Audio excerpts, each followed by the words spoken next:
Diz-nos, para também nos esclarecer, o que é que a sinologia conseguiu apurar dos detalhes do sofrimento e da flagelação, disto que nós chamamos, não é, de paixão de Cristo.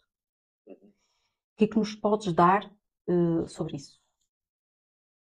Só a partir da primeira fotografia, só a partir da primeira fotografia de Second Pia, em 1898, e da negatividade, é que foi possível começar a olhar para o homem da síndrome e ver as lesões que o corpo, que o corpo tinha. Repara, tu tens a imagem da síndrome em que durante séculos foi, digamos que óbvio, olhares para um corpo, mas não conseguias, e estamos a falar, não havia conhecimento anatómico e tecnologia que se chegue ao que há agora. E, portanto, quando tu chegas e quando se revela a fotografia, em que há a questão da negatividade, consegues ter no negativo da fotografia que foi tirada um positivo óptico.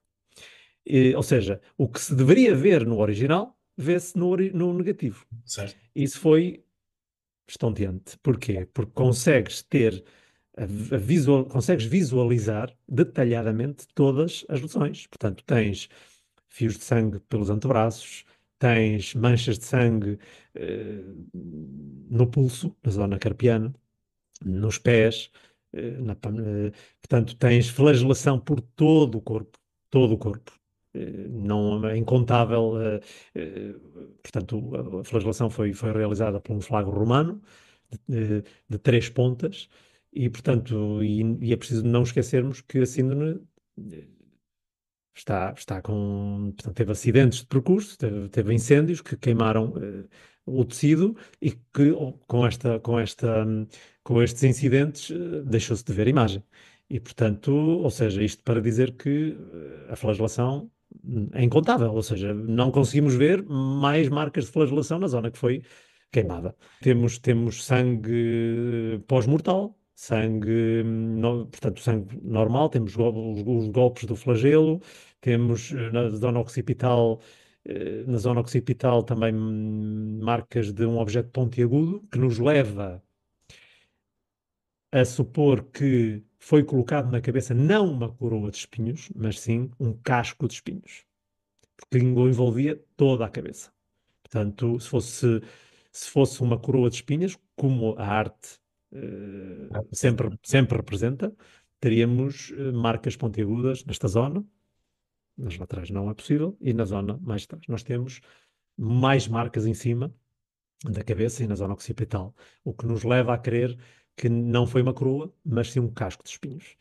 E, portanto, todas estas marcas absolutamente aterradoras, porque como é que um homem consegue.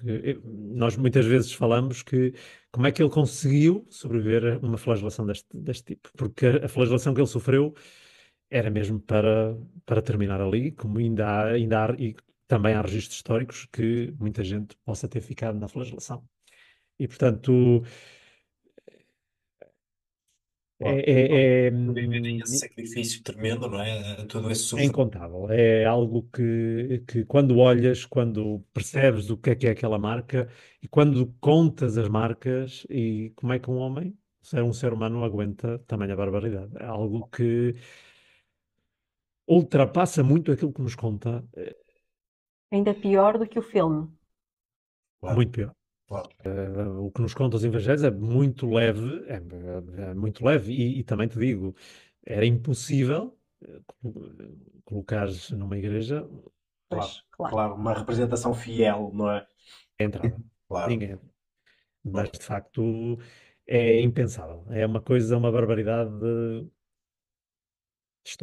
estonteante. Não é algo Mas que também, de um outro ponto de vista, também digo eu, não é? Estando agora a refletir sobre o que estamos aqui a falar, seria interessante, haver algo assim muito próximo ao real, ao que tenha sido, ao que tenha acontecido, para que se perceba, pelo menos tente-se imaginar, chegar um bocadinho a essa reflexão interior que é o tamanho do sacrifício, o tamanho da paixão de Cristo, porque quando se fala da paixão de Cristo, não é? Parece apenas um somatório de duas palavras, não é? A paixão e Cristo.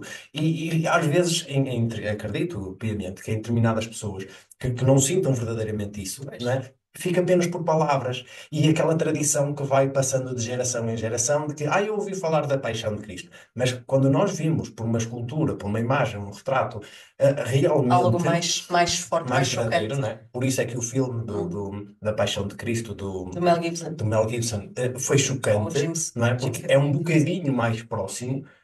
Aquilo tocou muita E gente. muitas pessoas se Não é? queixaram disso, de realmente ter sido bastante cru. Existem Cristos sinónicos.